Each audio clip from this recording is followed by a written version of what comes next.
There's a quiet kind of exhaustion that no one sees. It's the weight you carry when you walk into a room and feel everything. You sense the tension between people who smile through clenched teeth. You feel sadness leaking from conversations that never speak it aloud. You notice every flicker, every sigh, every unspoken ache, and you wonder why it always finds you. Maybe you've called yourself too sensitive. Maybe others have called you that too, but deep down you know it's not just sensitivity. It's something heavier. You've been absorbing pain that isn't yours for as long as you can remember. You've tried to brush it off.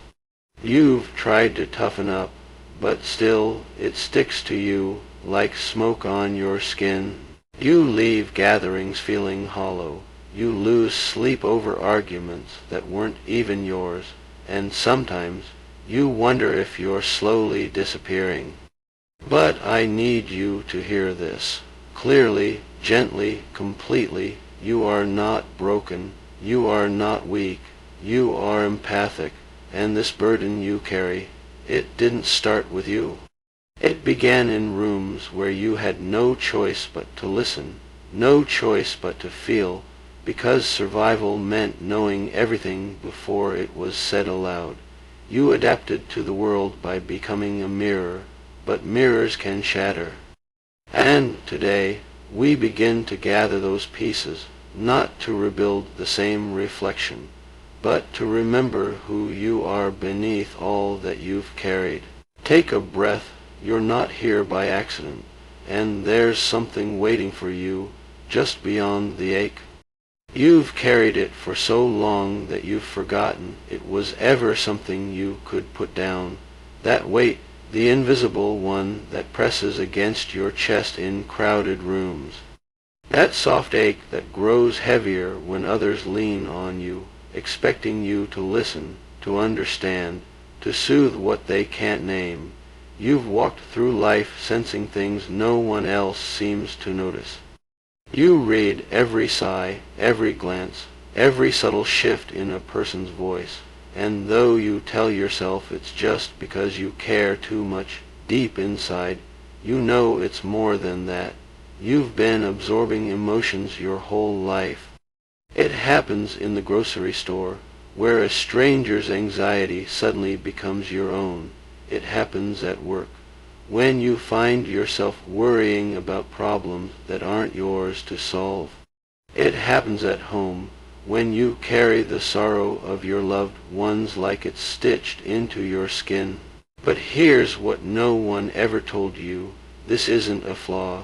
It's not a curse. It's a gift, one that's been left unguarded for far too long. You see, empaths aren't born out of nowhere. They're shaped, molded by the spaces they grew up in. Think back. There was a time, maybe when you were just a child, when knowing how others felt wasn't optional, it was survival. You learned to read the room before words were ever spoken. You learned to soften your voice, to shrink your needs, to smooth the air before anyone else noticed the storm brewing. You became the peacekeeper, the fixer, the one who knew how to hold it all together. But what no one told you is that holding it all together doesn't make you whole. It makes you heavy. It makes you tired in places you don't even have words for. And slowly, almost imperceptibly, it makes you forget who you were before you became the one who feels everything. Emma knows this weight well. She's 32, a graphic designer living in a quiet apartment just outside of Portland. Her days are filled with soft music and the glow of a computer screen. To anyone else, her life looks peaceful, ordinary, but Emma feels everything. She's the one her friends call when they're falling apart. The one who absorbs their panic, their heartbreak, their confusion, and somehow turns it into comfort for them. Yet when she's alone, she feels hollow. She wonders why she always ends up drained, why even the smallest social gathering leaves her spiraling in exhaustion. There's a part of her that questions if something is wrong with her. Maybe you've felt that too. Maybe, like Emma, you've spent nights lying awake, replaying conversations, feeling the weight of everyone else's unspoken pain, and maybe you've never told anyone. Because how do you explain the kind of tired that comes from carrying hearts that aren't yours? How do you speak aloud what feels unspeakable? But you're here now, and there's something you need to understand, gently but firmly. You are not weak for feeling deeply. You are not broken for noticing what others ignore. You are simply someone who has been carrying too much for too long without anyone showing you how to set it down. You've been walking through life with your heart wide open, absorbing every current of sorrow, every flicker of anxiety, every storm of rage that wasn't yours to weather, and now you're exhausted. But exhaustion is not the end, it's the beginning. Because that heaviness isn't here to crush you, it's here to show you where you've been living without boundaries. It's here to show you where you've been giving away pieces of yourself just to feel safe, just to feel loved, just to feel needed. Emma realized this slowly over time. She began to notice how her body would tense before her phone even rang, as if it already knew someone was about to need her. She started paying attention to the way her chest tightened around certain people, the way her energy would drain without warning, and she began to ask herself questions no one had ever asked her before. What if this tiredness wasn't hers? What if the anxiety that kept her up at night wasn't her own? What if, all along, she had been mistaking other people's feelings for her own truth? The answers didn't come easily. They never do, but they started with a quiet realization. She wasn't crazy, she wasn't weak, she was empathic. And for the first time, she began to wonder, what would happen if she stopped carrying everyone else's pain? That question, soft but daring, was the key, and maybe it's the same key you've been searching for too. This isn't the end of your story. It's the threshold, the beginning of something that feels like freedom. You've been here long enough. It's time to remember that you're allowed to feel without drowning. You're allowed to care without losing yourself. You're allowed to walk away from what was never yours to hold. And as you listen to these words, somewhere inside you, a small door begins to open, quietly, gently, without force, because your soul already knows the truth. You were never meant to carry it all. It begins long before you realize it, before the labels, before the words like empath or sensitive ever find you. It begins in the quiet corners of childhood, in houses where the walls remembered every argument, in rooms where silence wasn't peace. But a warning, Daniel knows this well. He's 40 now, a teacher, calm, steady, respected by his students. But inside, there's still the boy who learned to listen before he could even speak. His father was unpredictable, quick to anger, quick to withdraw. Daniel remembers how the air in their home would change without warning. One moment light, the next thick and sharp, like the air before a storm. He learned to sense it before anyone else. He could feel it in the way his father's footsteps slowed, in the way the front door closed, just a little too hard. He could feel it in his mother's nervous glances across the room. And so, without knowing it, Daniel became the watcher. the one who noticed everything, the one who adjusted himself before others even realized there was something to adjust to. He made himself small, he made himself agreeable, he became the child who didn't ask for too much, who anticipated needs before they were spoken, because in that house safety wasn't something given, it was something earned. He didn't know it then, but what he was really learning was hypervigilance. He was learning to read every subtle cue, every shift in tone, every flicker of tension. He was learning to keep the peace by carrying the unspoken weight of others. And that's where it begins for so many empaths, not in adulthood, not in relationships, but in the small, unseen moments of childhood, where survival becomes a dance of adaptation, where you learn to feel everything because it's safer than feeling nothing, where you become the emotional barometer, measuring every storm before it breaks. And this isn't something you chose, it's something that chose you. Because somewhere along the way, the world you lived in demanded it. You didn't become sensitive out of nowhere. You became sensitive because you had to, because knowing what others felt kept you safe, because softening your voice, shrinking your needs, and bending your boundaries kept the peace. But here's the quiet truth no one ever told you. What kept you safe back then is what's keeping you stuck now. The same sensitivity that once protected you is now the weight that exhausts you. The same hyper-awareness that once kept you alive is now the pattern that keeps you trapped. Daniel didn't see it for years. He went through life believing he was just too empathetic. He thought it was kindness. He thought it was compassion. But underneath that, something else was happening. He had become addicted to scanning every room, addicted to predicting every mood, addicted to being the one who could fix everything before it fell apart. And that's the hidden addiction so many empaths carry, the addiction to being needed, the addiction to control disguised as care. Because when you grow up learning that love is something you have to earn by sacrificing yourself, you begin to confuse self-erasure with safety. You begin to mistake emotional absorption for connection. And every time you sense something in someone else and rush to soothe it, you're not just helping them.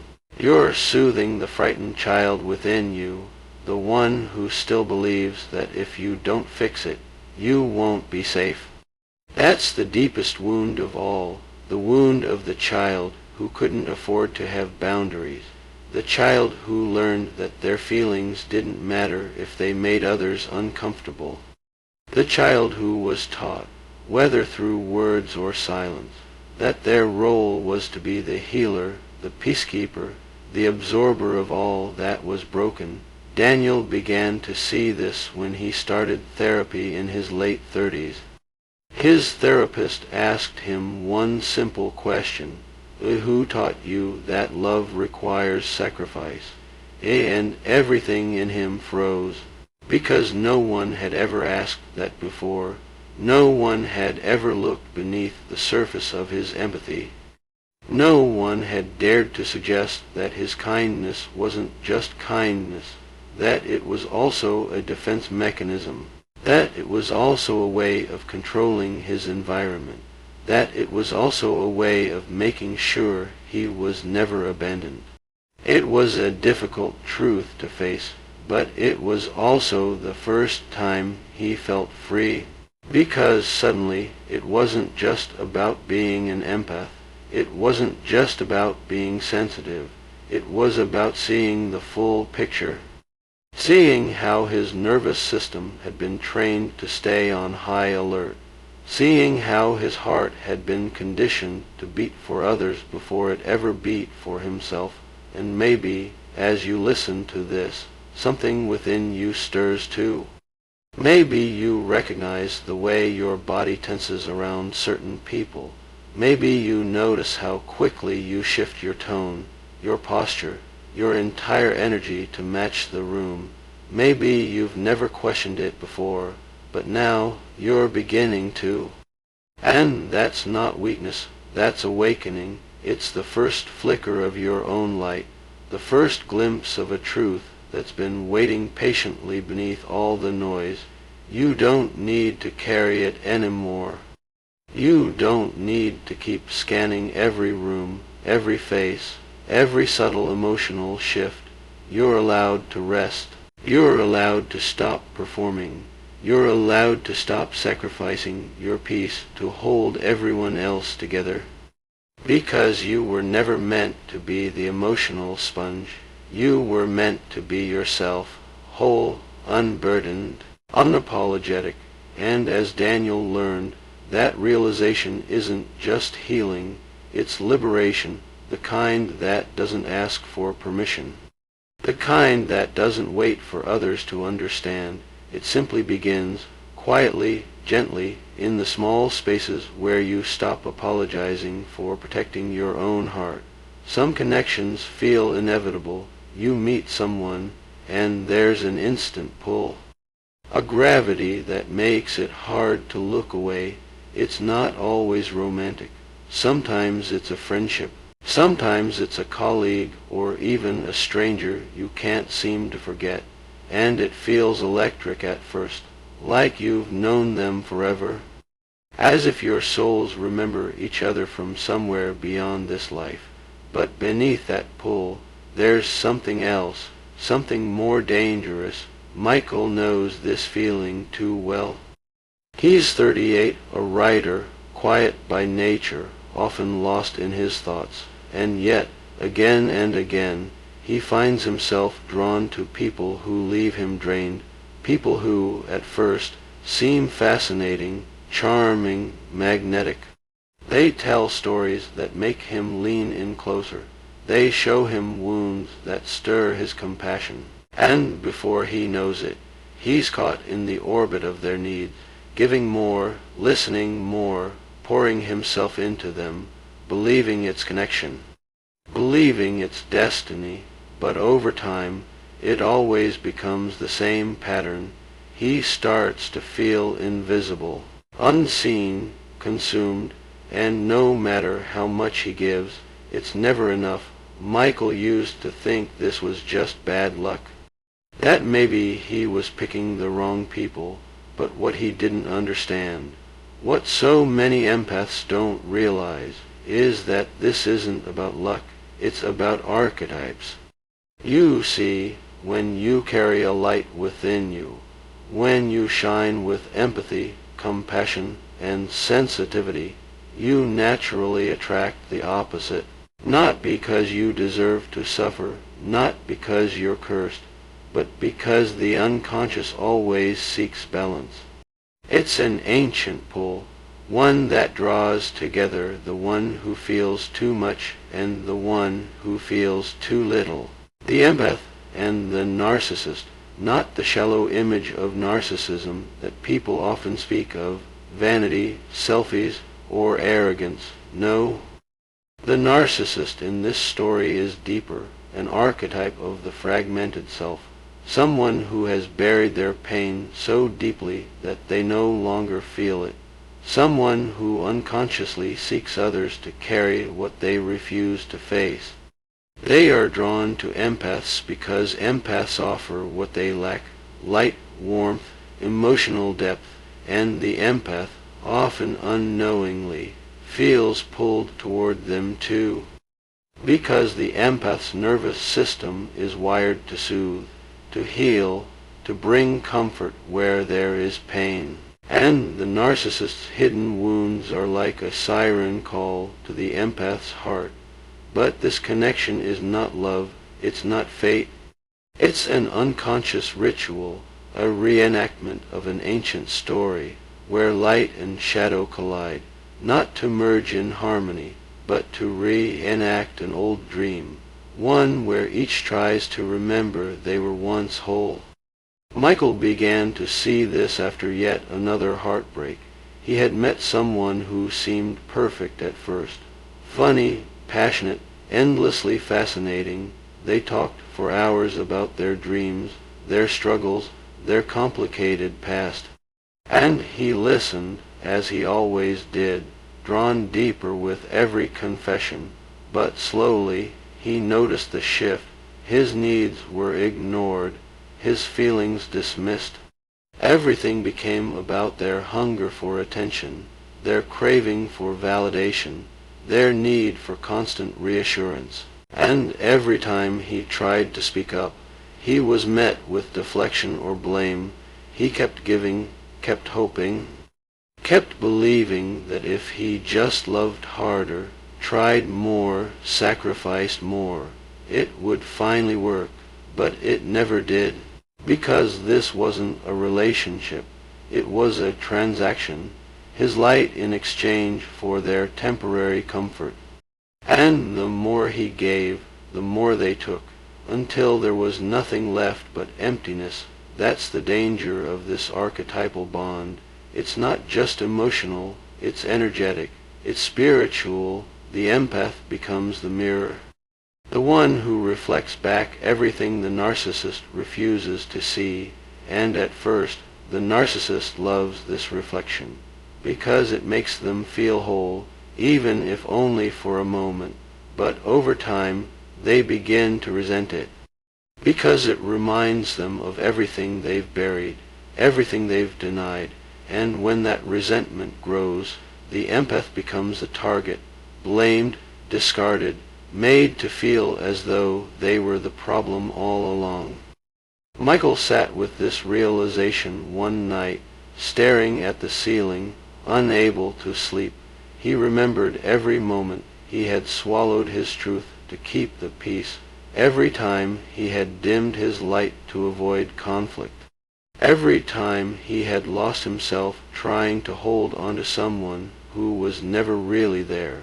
And in that quiet, something clicked. It wasn't love he had been chasing, it was a reenactment of the same old wound, the belief that he must sacrifice himself to be loved. And in that moment, he realized something even deeper. The narcissist wasn't just the person across from him. It was also the part of him that feared being alone, the part of him that needed to be needed, the part of him that believed his worth depended on what he could offer others. That truth hit harder than anything else, because it wasn't just about them, it was about him. And maybe, as you hear this, you feel a similar ache. Maybe you've been trapped in this cycle too, drawn to those who take and take, believing it's your role to heal them, believing it's your destiny to save them. But here's the truth. You were never meant to be their savior. You were never meant to lose yourself in the name of love. Your empathy is not a tool for others to use. It's not a currency for connection.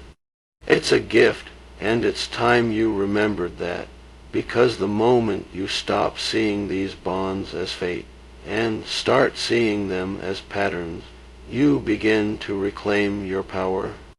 The moment you realize that your light isn't meant to be devoured, but to guide you, you start to break free. And that freedom doesn't begin with them. It begins with you, in the quiet choice to no longer offer yourself to those who refuse to grow, in the bold decision to let go of what drains you, in the simple, sacred act of saying, no more. That's where it begins, with you, choosing yourself. Finally, it feels noble at first, to be the one who heals, to be the one who stays, to offer your heart as a refuge for those who are lost. There's something intoxicating about it, something that feels like purpose. You tell yourself it's compassion, you tell yourself it's love, but slowly it becomes something else. Sophie knows this story all too well. She's 35, a wellness coach, known by everyone around her as the person who can fix anything. Friends come to her when their lives fall apart. Strangers feel safe enough to pour their pain into her lap after just one conversation. She listens, she gives advice, she offers comfort, again and again. But what no one sees, what she barely allows herself to admit, is the quiet desperation behind her giving. She doesn't just want to help, she needs to, because somewhere deep inside her, there's a fear too loud to name. A fear that if she stops healing others, no one will need her. A fear that if she stops fixing, she'll disappear. For years, Sophie convinced herself this was her calling, that she was simply meant to carry others, that this was her sacred duty.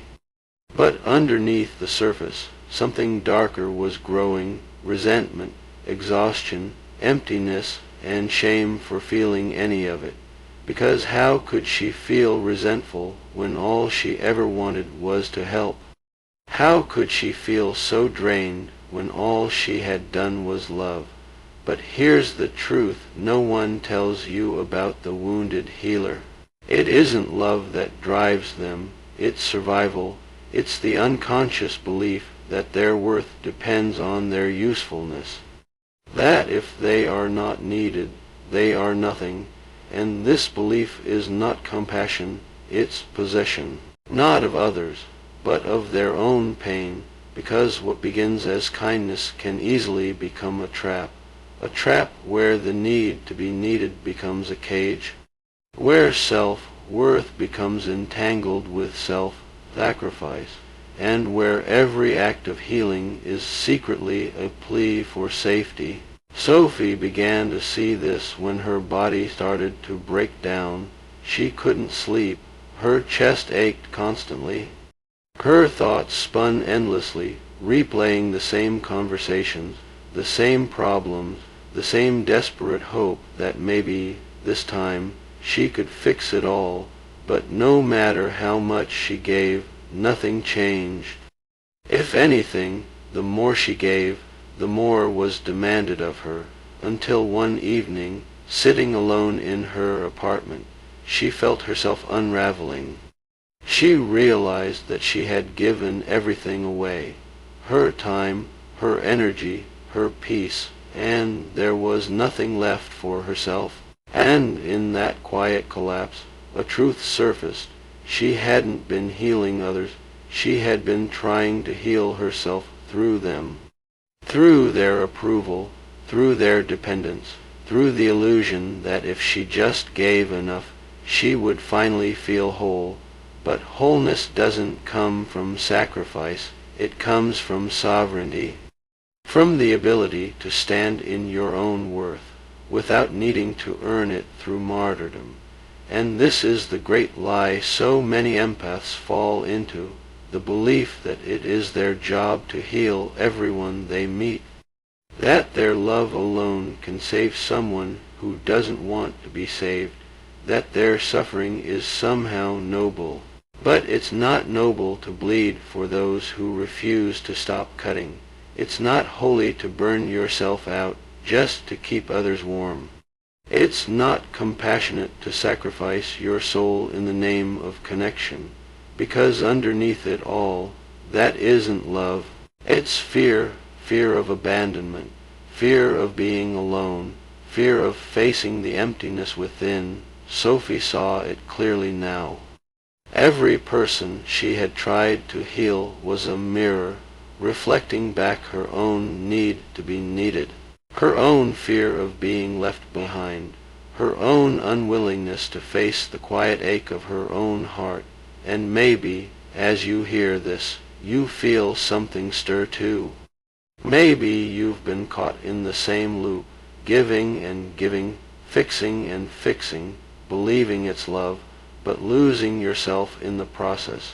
Here's the truth: you cannot heal others by abandoning yourself. You cannot love others by betraying your own heart.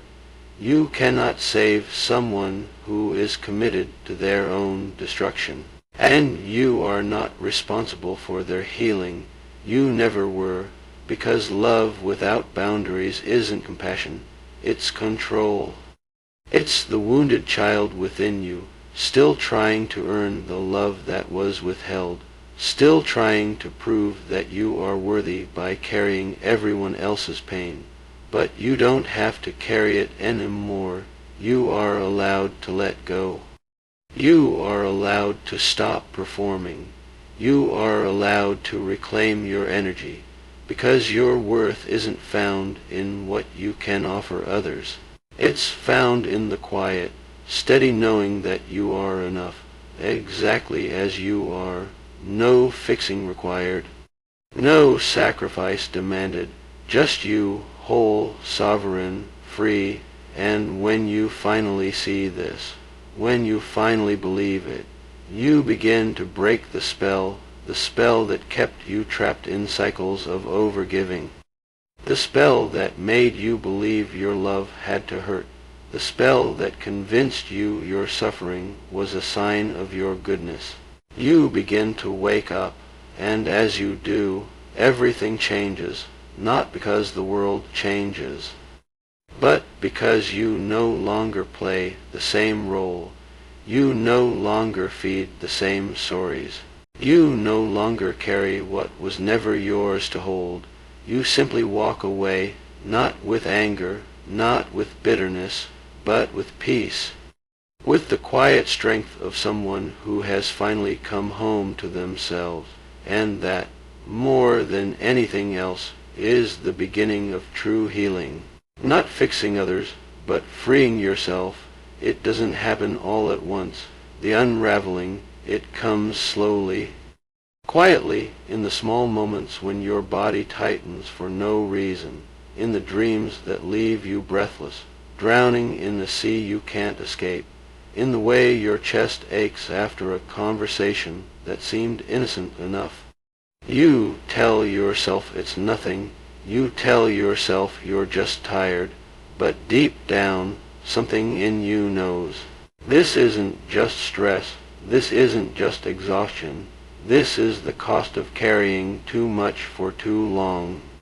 This is what happens when empathy turns into self-destruction. It begins with little compromises. You soften your words to avoid upsetting others. You stay longer in conversations that leave you drained.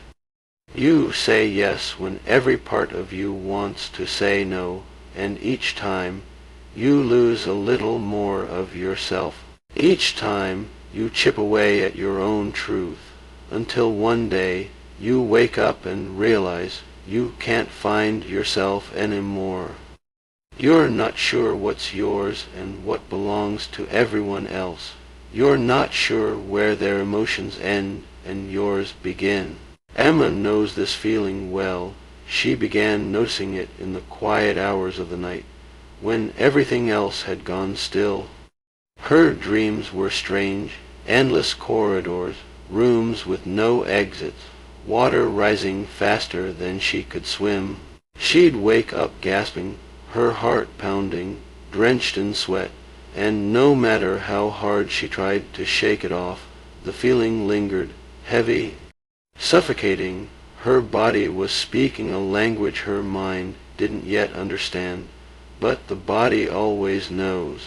It holds the truth long before the mind is ready to face it. And the truth was simple. Emma wasn't just tired, she was submerged, drowning in the emotions of others, lost in a maze of other people's needs, other people's chaos, other people's pain. And this is what happens to so many empaths. They don't just feel tired, they feel trapped. Trapped in relationships that demand too much, trapped in roles that never allow rest, trapped in cycles of overgiving, overextending, overfeeling, and the most dangerous part, they often blame themselves. They tell themselves they're too sensitive, too weak, too dramatic. But sensitivity isn't the problem. Submersion is. They are drowning in the unconscious of others. Calling it love, they are disappearing under the weight of emotions that were never theirs to begin with. And here lies the greatest risk. When you mistake self-erasure for compassion, you lose your ability to discern. You lose your sense of where you end and others begin. You become an open wound, absorbing everything, and that is not healing. That is harm. Michael once believed he was strong enough to carry it all. He thought it was his duty to hold space for everyone, to be the safe harbor, to never say no, but his body told another story. He began to notice headaches that wouldn't go away, muscle tension that never eased, a constant weight in his chest that no amount of deep breathing could release. His sleep became restless. His dreams, haunted by images of running in circles, trapped in places with no escape. He ignored it at first, told himself he just needed to meditate more, journal more, try harder. But the body doesn't lie. It whispers first, then it screams. And eventually it forces you to listen. Michael realized, painfully, that this wasn't about fixing his routine. It wasn't about becoming a better empath. It was about seeing the truth. He wasn't just sensitive, he was drowning. And the more he ignored it, the deeper he sank. Here's what no one tells you. Empathy without boundaries isn't noble. It's dangerous, because when you live without limits, you don't just absorb emotions. You lose your identity. You become a vessel for everyone else's storms, with no anchor of your own. You become a mirror that reflects everything but forgets its own reflection. And in that state, you're not offering love, you're offering your own destruction. But there is a way out. It doesn't come from hardening your heart. It doesn't come from shutting down your sensitivity. It comes from reclaiming your edges, from recognizing that not every emotion you feel belongs to you. From learning to ask yourself, gently but firmly, is this mine? From honoring the signals your body sends, the tightness, the fatigue, the dreams that leave you breathless, as sacred messages, not inconveniences. Emma began doing this. At first, it felt unnatural. She wasn't used to questioning every feeling that passed through her. She wasn't used to drawing lines, but with practice, she began to notice something. The more she asked, "Is this mine?" The clearer her inner world became. Some feelings melted away the moment she recognized they weren't hers to carry. Others revealed themselves as old patterns, wounds from the past still asking to be seen. And through this simple act of inquiry, she began to reclaim herself.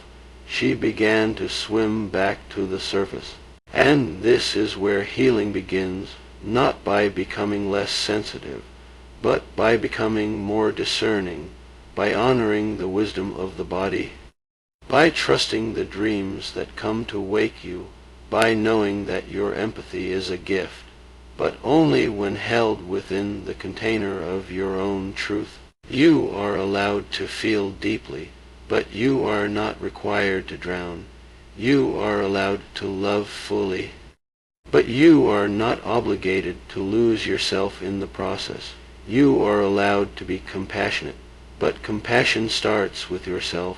The path out of submersion is not about building walls. It's about learning to breathe underwater, to navigate the emotional depths without losing your sense of direction, to honor your sensitivity without sacrificing your sovereignty. And it begins, always, with the question, is this mine? Because not every storm is yours to weather. Not every wave is meant to pull you under.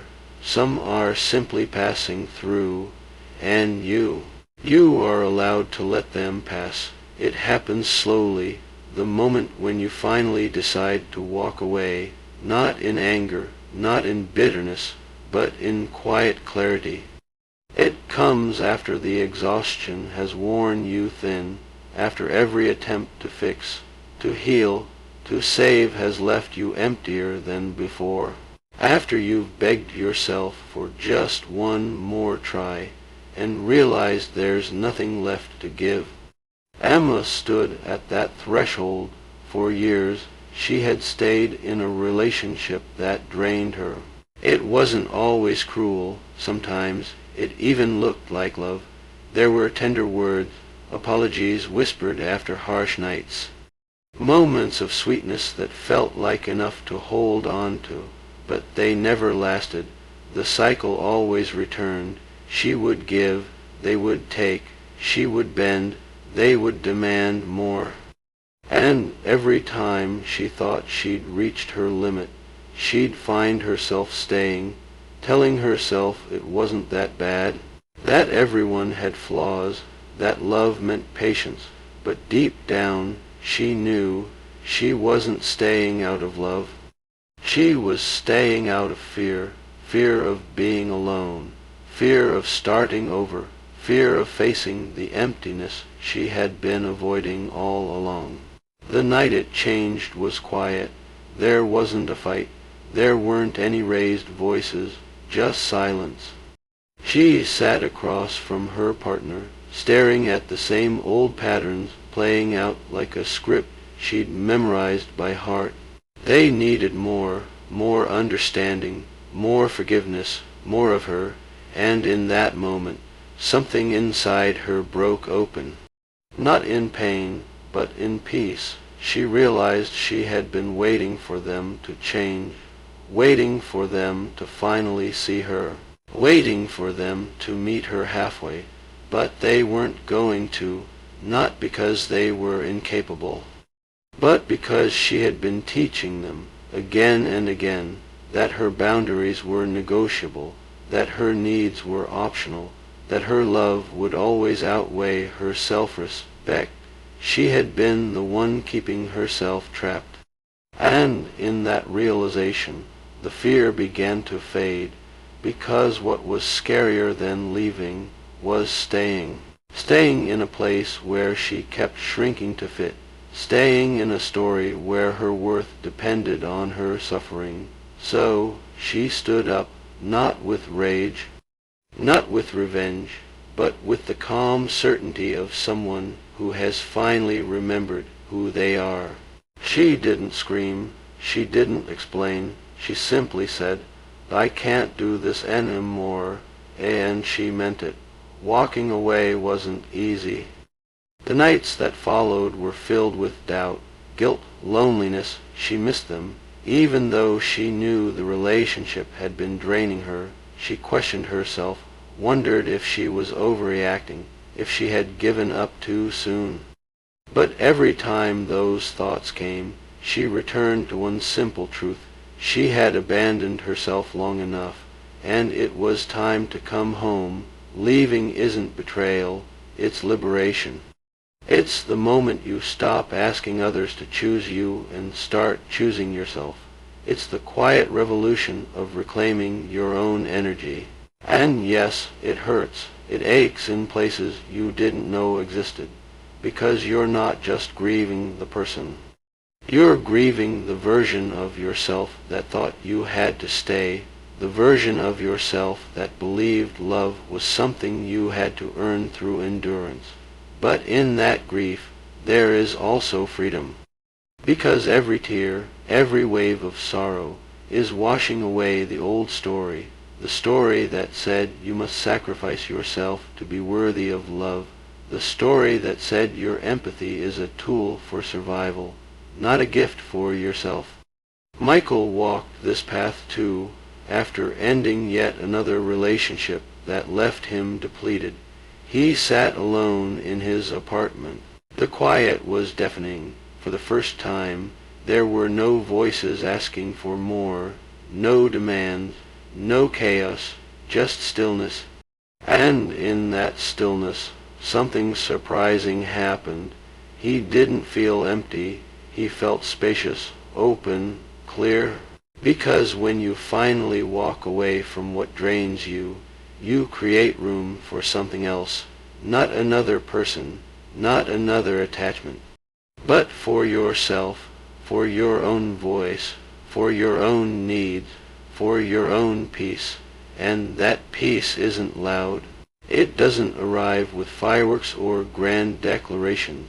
It comes gently, like a soft breeze after a long storm. Like sunlight returning after a long night. Emma began to notice it too, small moments of relief. Breathing easier, sleeping deeper, laughing without feeling guilty, and slowly she realized this was the love she had been seeking all along. Not from another, but from herself, the love that says, I will not abandon myself again. The love that knows boundaries are not walls, but doors, ones you get to open and close as you choose. The love that understands walking away is not giving up.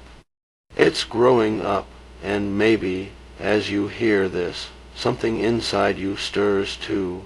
Maybe you've been standing at that same threshold, wondering if it's finally time to leave, wondering if it's time to let go of what has been weighing you down.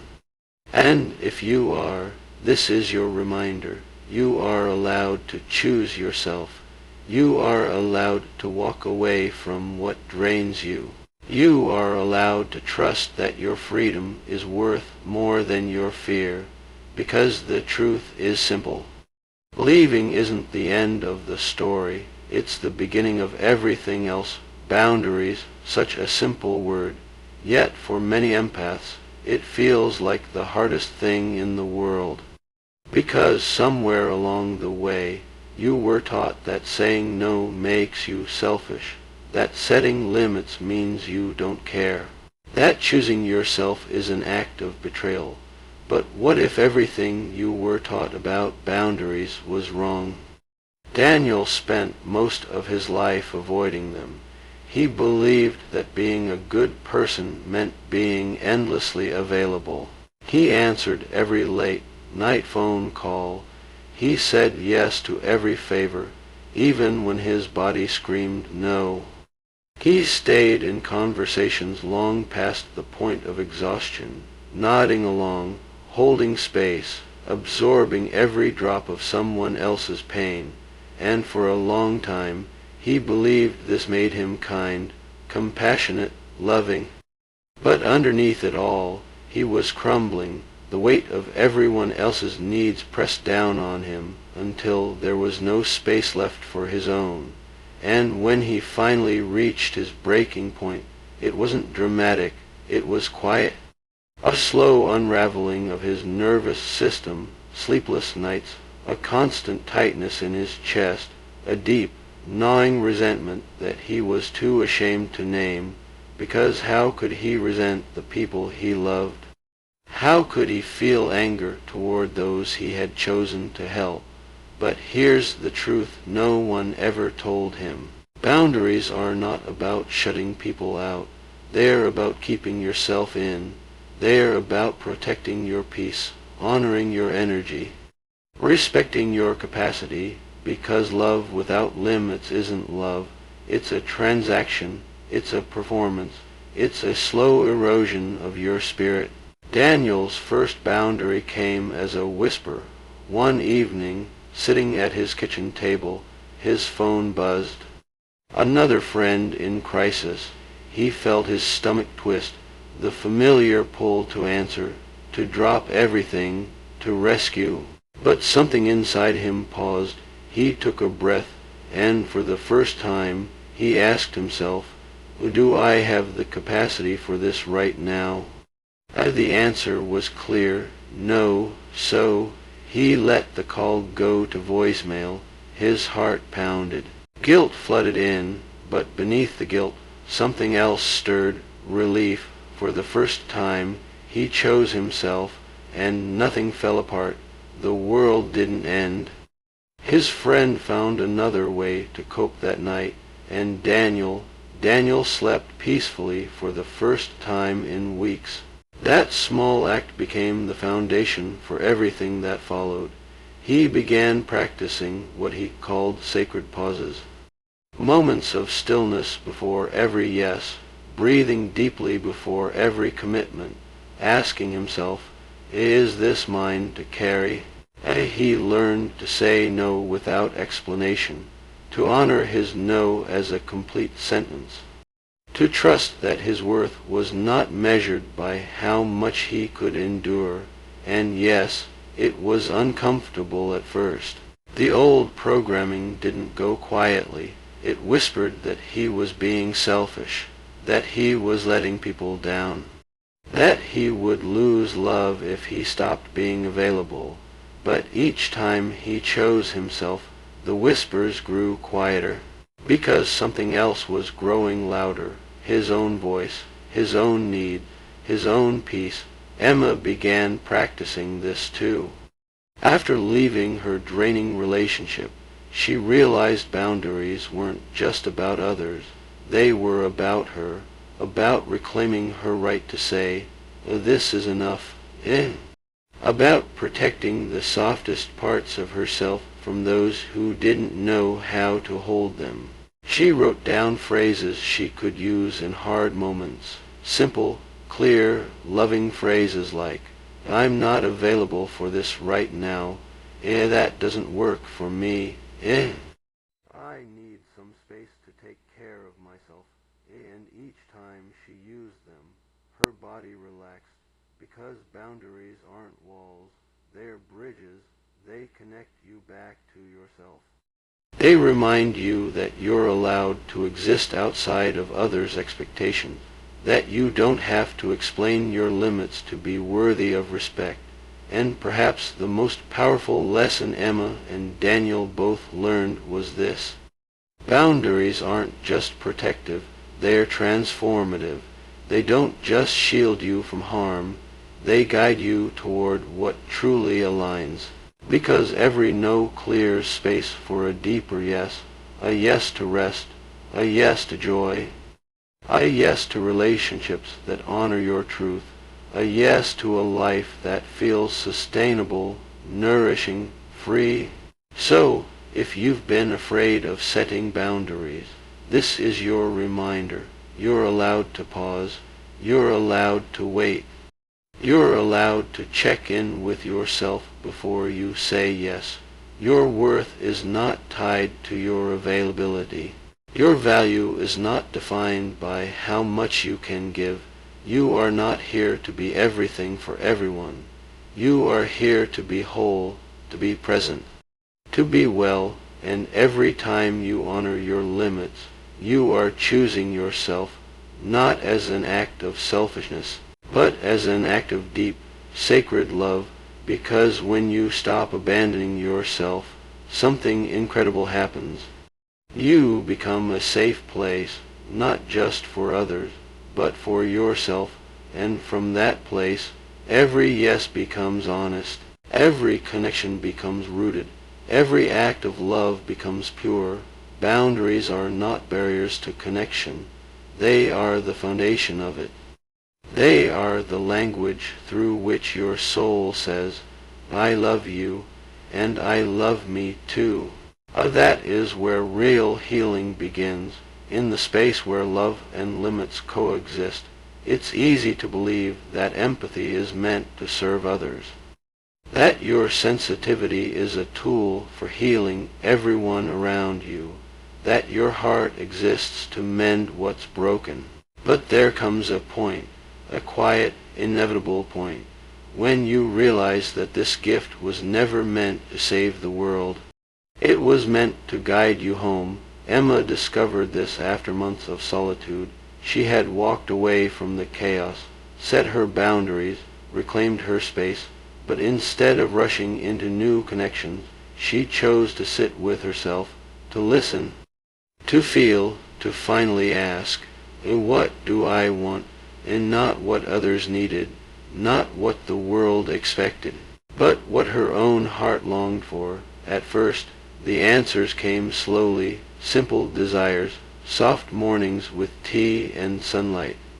Evenings spent painting without purpose, walks through the park with no destination, moments that seemed small but felt enormous, because for the first time she was living for herself, not performing, not giving to earn love, just being. And as she let herself fall into those quiet rhythms, something inside her began to shift. Her creativity returned, her laughter came back, easy and unforced, her body softened, her breath deepened. She wasn't drowning anymore. She wasn't carrying anyone else's burdens. She was swimming in her own current. And with every passing day, she realized something profound. Her sensitivity wasn't a curse. It wasn't a flaw to be fixed or a tool to be used. It was a vision, a way of seeing the world that allowed her to move through life with grace and presence. It wasn't meant to bind her to the suffering of others. It was meant to illuminate her own path. Michael felt this too. After years of chasing broken connections, he began focusing inward. He stopped asking, "Who can I heal?" and started asking, "What needs healing within me?" That question opened everything. He realized that much of his empathy had been tangled with old wounds, with the belief that love required sacrifice, with the fear of abandonment, with the desperate need to be needed. But beneath those layers there was something else. A quiet, steady flame, the part of him that had always been whole, the part that had been waiting for him to come back.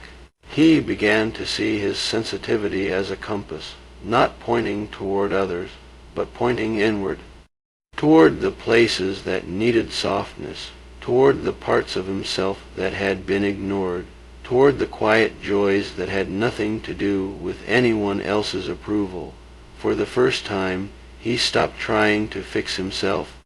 He stopped chasing healing as if it were a destination.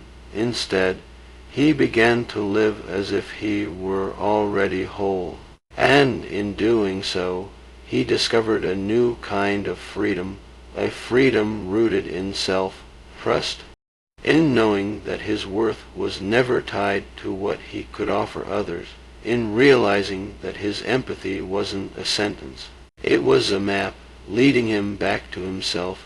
Emma called it her return, not a return to the world, but a return to her own soul, to the simple, sacred truths she had always known but had forgotten in the noise, that she was allowed to choose peace over chaos, that she was worthy of joy without earning it, that her light wasn't meant to be given away. It was meant to guide her through the dark. And as she embraced this truth, everything around her changed, not because the world became easier, but because she stopped trying to control it.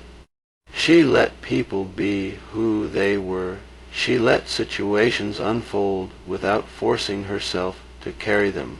She allowed herself to rest, to dream, to create, and through that, her life became something beautiful, not perfect, not painless, but honest, aligned, rooted in her own heart. Daniel noticed this shift too. His days became slower, but richer. He stopped rushing to answer every call. He spent mornings in stillness, listening to music that moved him. He cooked meals for himself with care, savoring every bite. He wrote in his journal, not to solve problems, but to witness his own journey. And in that quiet simplicity, he found a joy he had never known, a joy that didn't require fixing, a joy that didn't demand performance, a joy that simply existed, because when you stop giving your energy away, you begin to see how much of it was always meant for you.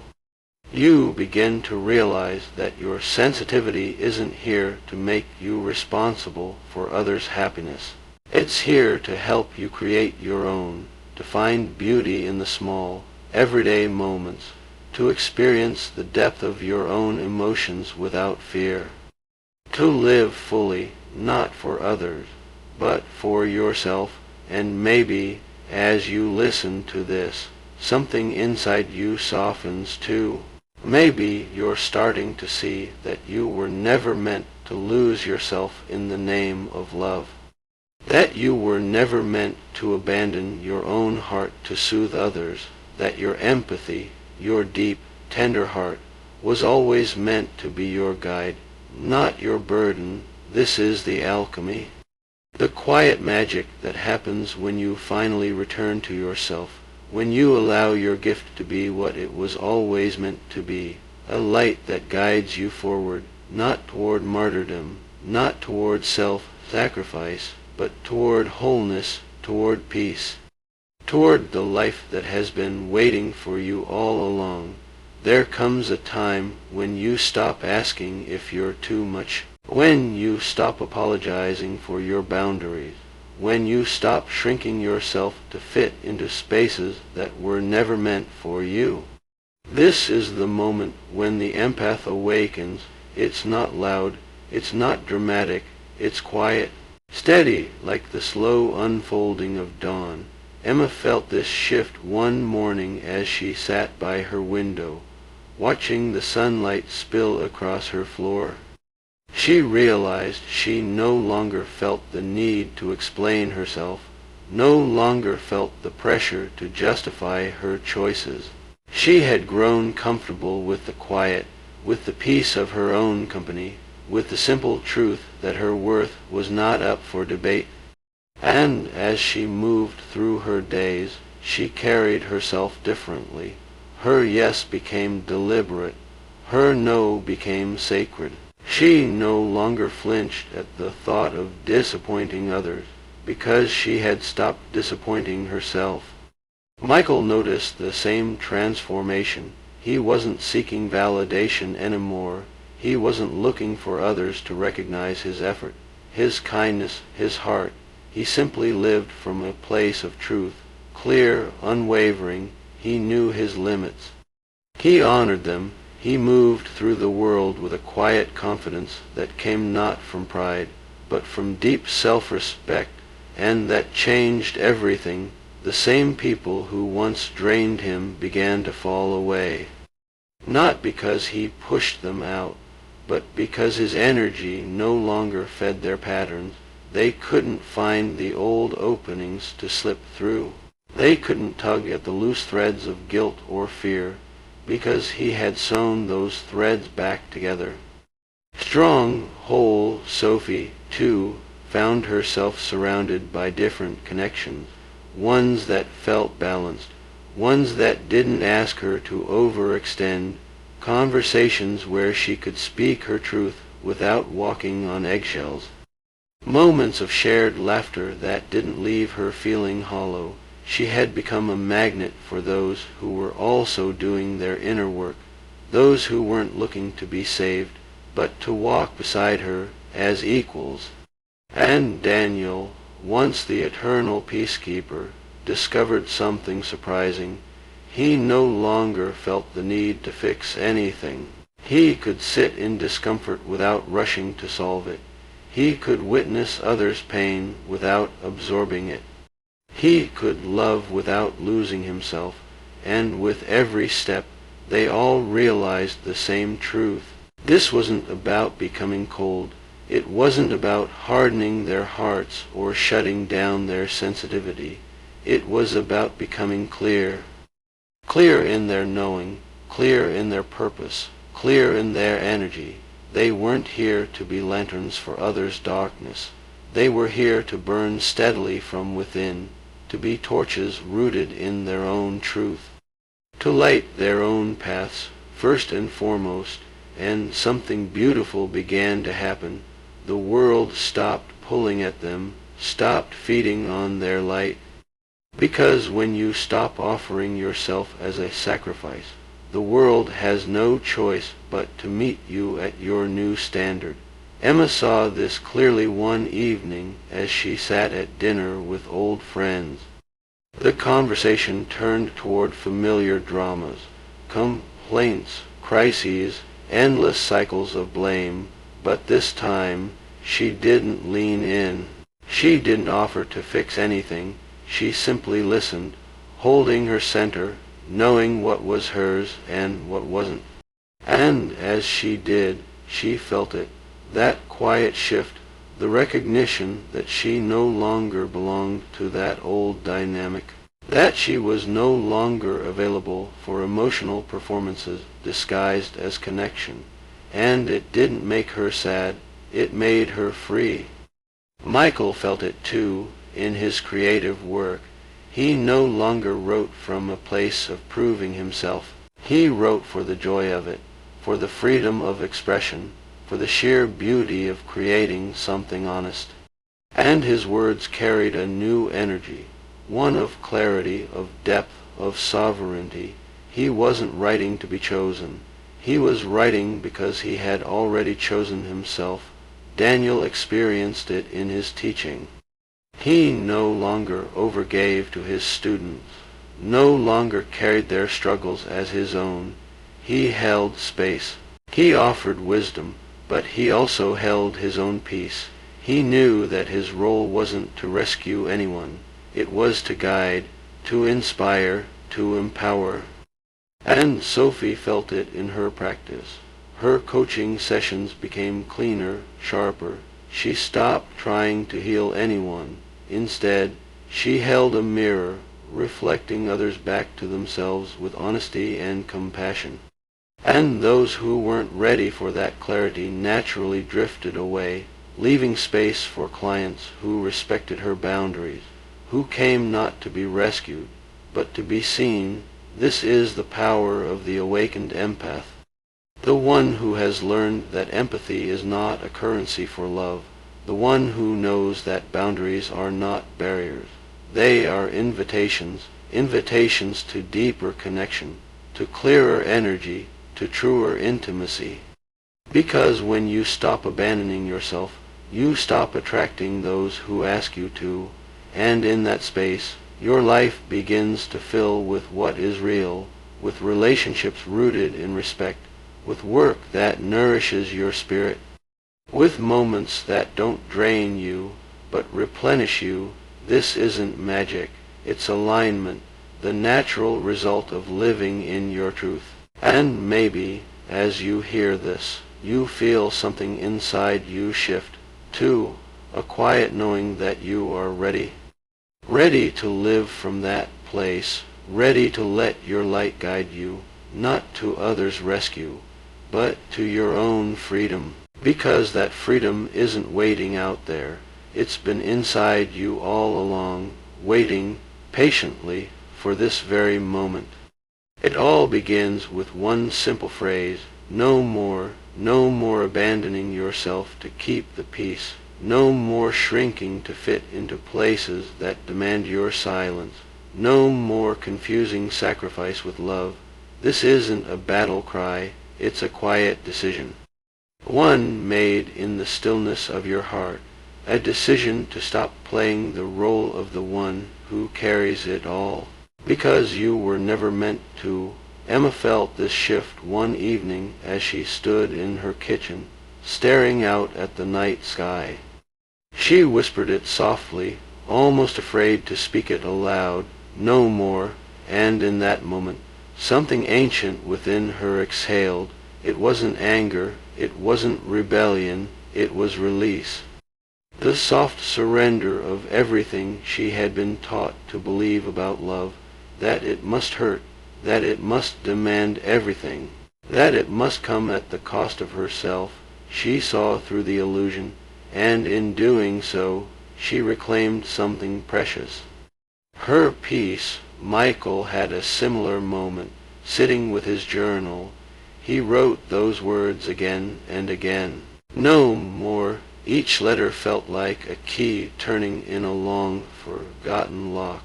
He remembered every time he had betrayed himself, every time he had stayed when he should have walked away, every time he had ignored his own truth for the sake of harmony.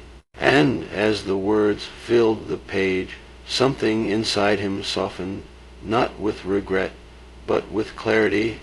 He saw the pattern for what it was, a script handed down through generations, a story of survival disguised as selflessness. And he realized it didn't belong to him anymore. Sophie's realization came in the middle of a coaching session. Her client asked her for more than she could give, and for the first time she said no, not out of cruelty, not out of resistance, but out of love for herself and for the integrity of her work. She felt the tremble in her chest, the old fear rising.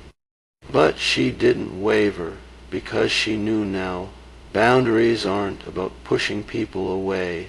They're about staying true to what's real. And Daniel, once terrified of disappointing anyone, found himself smiling after saying no to a request that would have drained him. He realized that every time he chose himself, the world didn't collapse, it simply adjusted. People who couldn't respect his boundaries moved on. People who valued him stayed, and he was left with the kind of connections that felt easy, honest, whole. This is the truth many empaths resist for far too long. You are not required to be everything to everyone. You are not here to be a sponge for the world's suffering. You are not meant to lose yourself to prove your love. Your gift isn't your pain, it's your sight, the ability to see clearly, to feel deeply, to hold space without losing yourself in the process. But with this gift comes responsibility, the responsibility to protect it, to guard it, to revere it. Let your yes be sacred. Let your no be a spell that seals your energy field. Let your presence be a blessing, but never a buffet. You are not the answer to every outstretched hand. You are not a savior. You are not a cure. You are a sovereign soul, whole, worthy, seen. And when you finally believe this, everything changes. The world stops feeding on you, and instead, it begins to respect you, because the moment you stop asking for permission to exist, the moment you stop apologizing for your need, the moment you stop sacrificing yourself to keep others comfortable, that's the moment your life begins to align, and it starts with the quiet courage to say no more. No more abandoning your truth for connection. No more mistaking intensity for intimacy. No more calling trauma bonds soulmates. No more sacrificing your peace to be someone's peacekeeper. The world doesn't need more burned-out healers. It needs awakened ones, whole ones, fierce ones, the ones who protect their energy not through withdrawal, but through discernment. And what is discernment? It's the quiet courage to name what you feel before it's convenient. It's the sacred pause before you say yes when your soul is screaming no. It's the act of choosing yourself, not as an act of selfishness, but as a spiritual responsibility, because if your well runs dry, what truth can you offer? Let me be clear, you are not too much, you never were. But you have given too much to those who could not hold it, and that is not your fault. It is your pattern, but patterns, once seen, become portals. This is the alchemy. This is the moment where your empathy becomes your strength, not your sentence. The danger was never that others would take too much. The real danger was that you would keep offering, that you would keep abandoning yourself in the name of love. But now you see it. Now you know better. And knowing better is the first step to doing better. So here is your invitation. Let this be the chapter where everything shifts. Let this be the moment you choose yourself, not with guilt, but with grace, not with fear, but with certainty. Because when you choose yourself, you don't lose your empathy, you refine it, you focus it, you aim it where it was always meant to go, toward your own heart first, and from that place of wholeness, everything else flows, love becomes clearer, boundaries become easier, life becomes lighter, and you become free. So now, I ask you gently, as this story comes to a close, who are you when you no longer abandon yourself? That question is yours to carry, to hold softly, to answer in your own time. But know this, the door is open, and your freedom is already waiting.